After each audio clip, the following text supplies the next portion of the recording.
It's about time I did this video. And the stuff that I talk about, a lot of white folks who have a Eurocentric mindset actually think the stuff that I'm talking about is being anti-white. That's understandable. Very understandable for people who are sensitive about certain issues and topics that affect them emotionally, not in the physical, but emotionally. Most white people are sensitive, especially if they have come from a racist or white supremacist background. They don't like to hear the reality that culturally they are deprived culturally. And I'm going to tell you why they deprived culturally. First of all, you gotta look at this system that y'all created, or the elites created. It's just one of their systems of many to keep power. That's all. For instance, let's look at the white supremacy system. That whole system, which y'all say that don't exist. It exists. It's a micro system that's up under a larger global system, but it's a system nonetheless. The white supremacist system is more so an idea of white superiority, or what they would perceive of white superiority, of hiding white frailness. They have a need to have a white supremacist system because in the world, white people make up a vast minority, a small minority of people on the planet. And you got white people surrounded. White people only make up 2% of the world's population on the planet. White people, what you consider all the different ethnic groups of white people, what Slavs, Germanic descended people, what you consider Greco descended people or Romanesque Greco descended people and Celtic people. Those are the three major ethnic groups out of Europe. Slavs, Germanic people, Celts, and what you call your Indo-Greek or Indo-European people.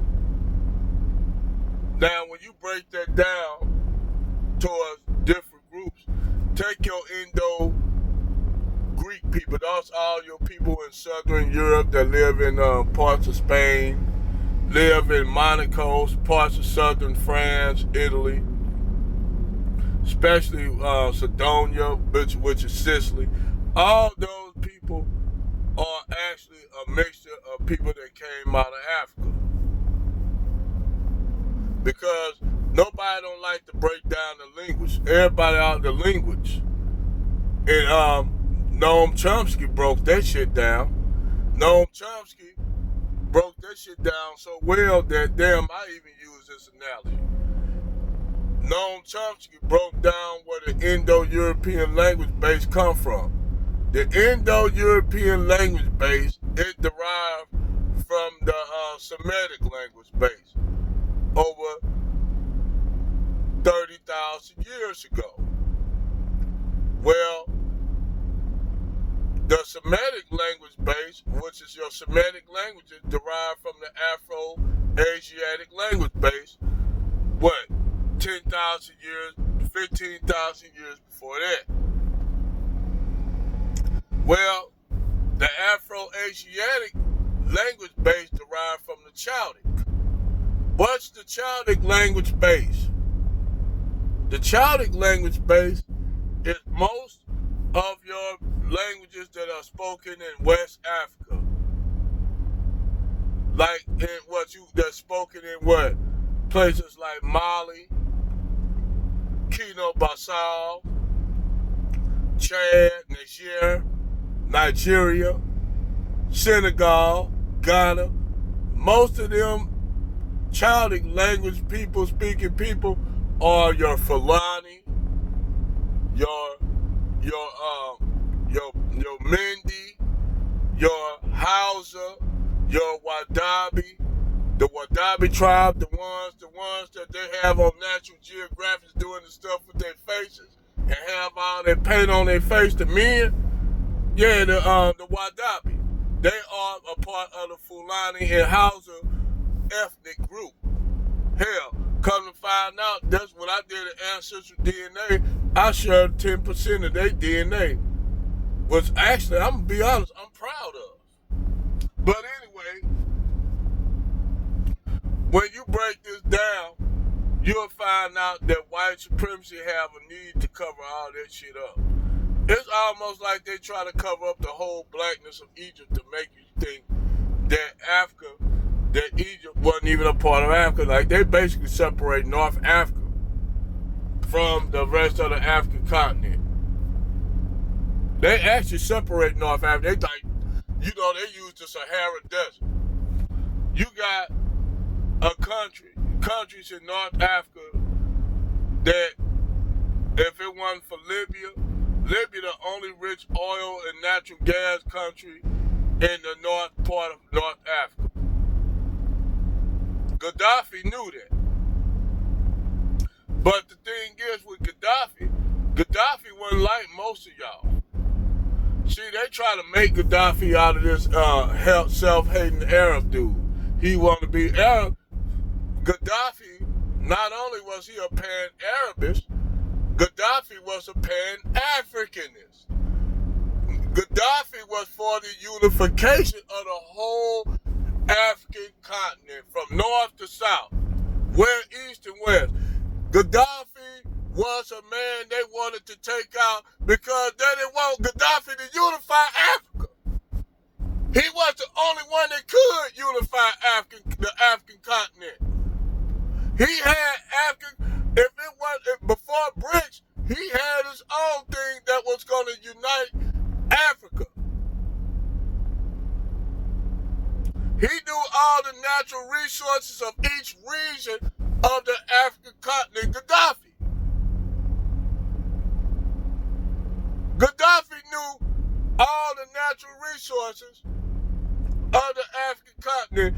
When he came up there to the United Nations to speak, he called out all them North African nations that didn't want to ride with Africa. He told them, y'all making a grave mistake because the wealth is not in the north, the wealth is in the south. He told them that.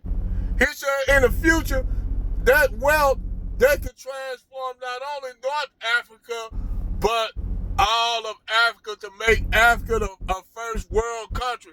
You know, if all them African nations would have got together and they were telling we want the Caribbean, we want even the Black American brothers to come back. We want them to come back. That's why they hurry up and had Gaddafi killed off.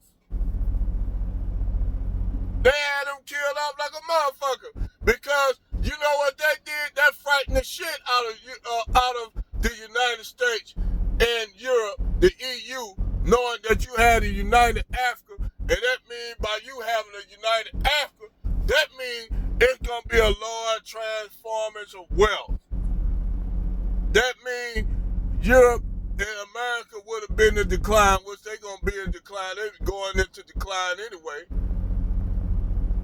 No matter if they sent 1,000 immigrants here or not, America was in decline. This is why I keep telling you dumb motherfuckers. Empires rise and fall with the sun. America had its time to do something great, but due to the fact that Americans is racist as fuck, and the way they are is they curse. America is going to be broke up to many states, like the states that we have now. America could have did something great, but they didn't. They didn't do good by the people they had here in bondage. But that's their folly. And now they finna get ready to reap the whirlwind. That's why I tell people, when America fall, the people that they bringing in already, they bringing in people that been here before. But I digress. The thing is, what I'm telling y'all, the systems that they put in place are falling to shit. What the shit that they're looking at now, what they're afraid of is that America and the West, the EU, is going to be dependent upon those same countries that they were taking all their shit from.